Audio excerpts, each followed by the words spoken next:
Oke teman-teman, kembali lagi di Yuzafar Channel, seorang lulusan Diploma Teknik Sipil yang bekerja sebagai data analis. Di video sebelumnya, saya sudah share ilmu, share langkah-langkah atau manfaat dari rumus sum if, dan sum ifs. Cukup mudah kan? Apalagi ya pakai bahasa sendiri lah ya, yang lebih gampang dipahami gitu. Nggak perlu baku-baku lah, pusing malah. Nah, di video kedua ini saya mau mencoba share ilmu bagaimana saya memahami VLOOKUP dan HLOOKUP. Tapi teman-teman pasti familiar ya dengan rumus ini, rumus yang tujuannya untuk mencari data sesuatu dengan kode yang unik gitu. Tapi gimana sih cara memahaminya? Kalau saya simpelnya gini teman-teman. Anggaplah teman-teman ini di sebuah gudang besar yang itu banyak tumpukan barang kardus-kardus, nggak tahu isinya apa, tapi di sana ada satu orang ahli gudang yang paham, hafal seluk-beluk gudang tersebut. Nah, teman-teman tuh tinggal ngomong ke ahli gudang tersebut. Contoh seperti ini. Ahli gudang, asik. Tolong dong carikan sepasang sepatu mereknya A, warnanya merah, metalik, dengan garis putih di tengahnya, ukuran 42 sebelah kanan dan 39 sebelah kiri gitu misalnya. Sedetail itu, seunik itu. Nah, ahli gudang tersebut akan mengambilkan barang spesifik apa yang teman-teman mau gitu. Ahli gudang ini di Excel atau orang yang bisa mencari dengan cepat di Excel ini punya nama yaitu VLOOKUP atau HLOOKUP. Tergantung nih teman-teman. Lemarinya berbentuk kolom kah, tegak kah, atau lemarinya berbentuk melebar, mendatar, berbentuk horizontal kah? Itu tergantung teman-teman. Dari dua bentuk itu akan tergantung juga rumus yang dipakai tuh VLOOKUP atau HLOOKUP gitu. Cara saya memahami kurang lebih seperti itu teman-teman. Simple kan? Easy malah. Penggunaannya seperti ini teman-teman. Contoh ini saya sudah coba buatkan sebuah tabel pengiriman barang dari sebuah gudang ke beberapa daerah di Indonesia. Ada Yogyakarta, ada Semarang, ada Balikpapan gitu. Dengan berbagai jenis barang, baju, celana, kemeja, sepatu, dan lain-lain. Dan status pengirimannya, apakah sudah sampai, apakah masih pending. Itu juga tersedia di data ini. Sekarang, yang ingin dicari tahu dulu adalah ekspedisi yang digunakan untuk masing-masing kota berikut. Ini udah ada nih, udah ada tabel acuan, yaitu tujuannya kemana, menggunakan jenis ekspedisi apa. Kalau teman-teman melihat tabel acuannya adalah mendatar atau memanjang ke kanan berbentuk horizontal, teman-teman bisa pakai rumus HLOOKUP atau horizontal lookup. Kata kuncinya ada di H, horizontal. Ini kan teman-teman walaupun datanya memanjang ke bawah ya ke kolom, tapi kan tabel acuan teman-teman nih memanjang ke kanan nih. Jogja, Semarang, Balikpapan tuh ke kanan, maka dia dianggap horizontal. Nah, yang dipakai, rumus yang dipakai adalah HLOOKUP. Rumusnya seperti apa? Seperti ini teman-teman. Sama dengan HLOOKUP, teman-teman bisa langsung pencet tab atau klik 2 kali di sini. Kemudian teman-teman cari unique kodenya. Seperti tadi contoh saya jelaskan di awal, sepatu warna merah, ukuran sekian, ini sekian, ini sekian gitu. Nah, kalau di sini kasusnya adalah untuk kita mencari ekspedisi, kata kunci yang ada adalah Jogja, Semarang, dan Balikpapan, yaitu tujuannya, tujuan pengiriman. Maka kita pilih sel Yogyakarta ini dengan rumus F4 kemarin ya teman-teman, dengan simbol dolar sebelum huruf. Nah, di depan gini, biar dia kekunci dalam satu kolom D.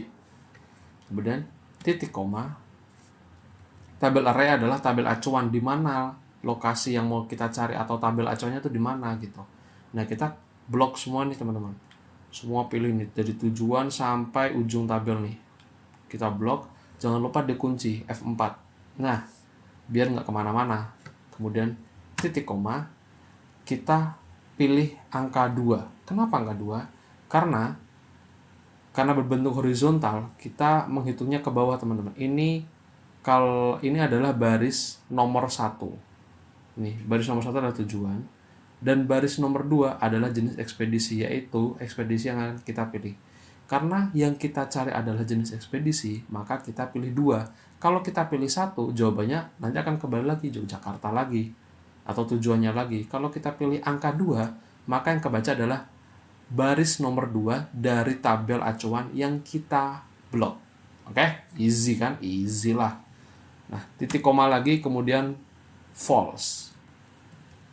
Satu kurung, enter. Nah, ini kemudian kita tarik ke bawah, atau teman-teman copy aja, Ctrl C, kemudian paste formula, atau langsung Ctrl V juga bisa. Asik! Cepet kan? Easy kan? Easy bro. Nah, dan nih kita dapat ekspedisi dengan nomor resinya. Nah, setelah kita dapat ekspedisi dan nomor resi, kita lanjut ke yang kedua, yaitu kode gudang. Kita mau mencari tahu pengirimannya kemana sih, gitu kan. Nah, kita bisa nih, ini kan kode gudang di sini, pengirimannya di sini nih.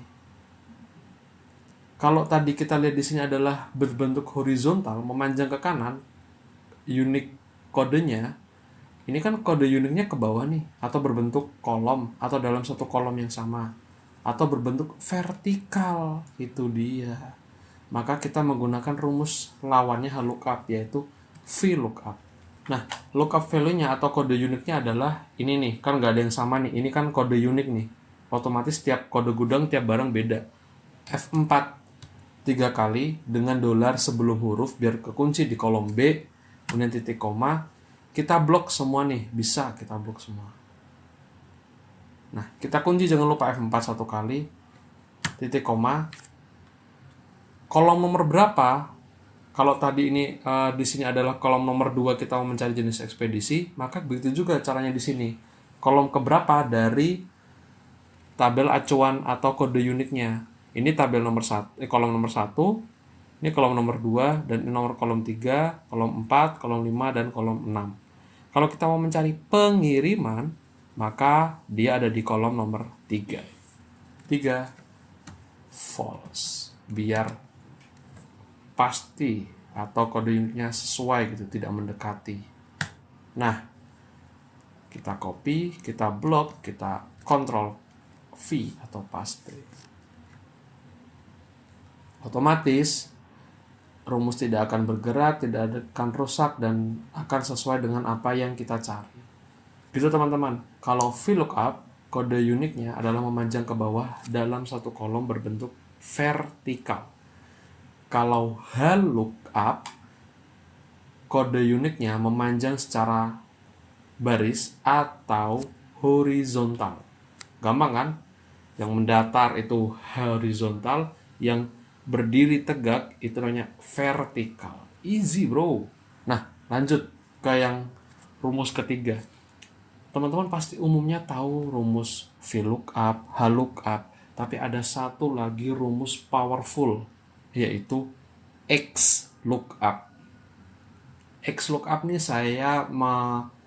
saya mengenalnya dengan cara X itu kan kayak cross ya, bersilangan gitu. Jadi terserah mau kemana, bersilangan ini sama ini sama itu gitu. Itu bebas gitu. Kenapa bisa bebas? Kita bisa langsung praktek lah ya. Ini kan ada nomor resi nih, kode resi. Kode resi kan di sini nih. Nah, kita mau tahu jenis barang. Jenis barang ada di sebelah kiri jauh. Nah, perlu teman-teman tahu ya, kalau HLOOKUP itu teman-teman acuannya tuh pasti di atas atau di baris nomor 1, dan yang dicari itu pasti ada di bawahnya teman-teman. Nggak bisa teman-teman cari di atasnya, itu nggak bisa. Misal JNN, JNZ, REG ini di atas, ini nggak bakal bisa di VLOOKUP teman-teman, di HLOOKUP teman-teman, ini nggak bisa, harus ada di bawahnya. Begitu juga dengan VLOOKUP. Itu nggak bisa teman-teman kalau semisal kata-kata pengirimannya ini ada di sebelah kiri sini teman-teman, itu nggak bisa. XLOOKUP ini mewadahi ketidakbisaan dua rumus tersebut. XLOOKUP melengkapi lah istilahnya ya. Nah, caranya seperti ini teman-teman. Kenapa saya bilang terserah di mana aja atau cross terserah di mana aja tuh, XLOOKUP tuh kayak gini teman-teman. XLOOKUP Lookup value-nya adalah kode uniknya tetap teman-teman. Tetap harus punya kode unik. Nih, adalah nomor IC nih. Kita kunci secara kolom, titik koma, kita blok aja di mana kolom atau baris tempat kode unik itu berada. Nih kita blok. Udah cukup gini aja. Teman-teman F4 satu kali, kekunci kan dia. Kemudian titik koma lagi, di mana kolom yang teman-teman mau cari. Kan tadi jenis barangnya yang ditanya. Nah, ini jenis barang teman-teman blok. Dengan posisi blok atau panjangnya yang sama. Cuma di kolom ini aja, simple. F4, kemudian if not found, jika kode itu tidak ketemu, teman-teman mau kasih apa? Kata-kata tidak ditemukan bisa. Titik koma lagi, exact match, biar pasti mencari hal tersebut tidak mendekati, kemudian teman-teman tutup kurung. Nah, ini kemudian copy, kemudian paste. Nah, gini teman-teman. Tidak ditemukan ini, maksudnya gini teman-teman. Ini kan kode unik nih. Anggaplah ini saya ganti ya. Jadi 30 gitu. Nah, tidak ditemukan teman-teman karena tidak ada resi yang kodenya itu JNN 130, adanya JNN 132 gitu teman-teman. Nah, kalau misalnya kita ganti JNN 138 gitu. Nah, ini ada langsung teman-teman. Kalau misal teman-teman di sini ditulis apa ya? Gak ada, bro. Nah, ini teman-teman ganti JNN 139 gitu. Nah, dia otomatis akan tertulis apa yang kita minta. Kalau tidak ada, tulisannya nggak ada bro. Oh ya teman-teman, kalau teman-teman mau mengutip atau membuat tulisan sebebas ini, teman-teman harus ada tanda petik ya. Nih tanda petik. Kalau nggak ada nggak bisa, pasti rumusnya gagal. Nah nggak bisa, harus ada tanda petik 2, kayak bahasa Indonesia gitu loh teman-teman. Kayak tanda petik. Mama bilang nggak ada bro. Nah, tanda petik kan di sana. Kalau nggak ada tanda petik jadinya kalimat, nggak bisa. Harus ada tanda petiknya. Simpelnya gitu sih. Untuk mengatakan kalau nggak ketemu, maunya apa nih tulisannya? Saya mau nggak ada bro. Nah, gitu teman-teman. Gampang kan? HLOOKUP, VLOOKUP, dan XLOOKUP. Gimana? Jadi lebih mudah kan memahami rumus-rumus di Excel dengan bahasa sendiri, dengan pemahaman sendiri. Nggak usah terlalu kaku dengan rumus, cukup pahami kegunaannya dan bagaimana cara menggunakannya. Oke, segitu aja teman-teman video dari saya hari ini. Kurang lebihnya mohon maaf.